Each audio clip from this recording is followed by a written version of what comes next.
Okay, so I've got the timer ready to do my just a minute video. Here we are.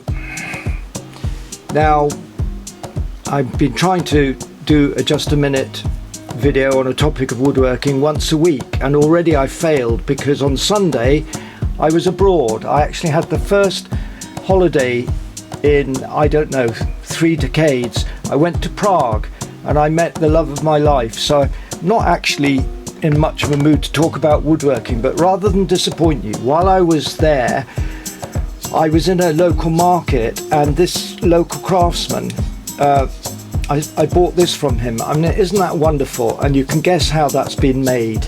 But I mean, this is one of the wonders of the most versatile tool in the woodworking workshop that I wrote a book about many years ago and revised a couple of years ago. But look at that. I mean, that says it all for all you engineers that are taking up woodworking. There you go. That's my 1 minute. Thanks for watching.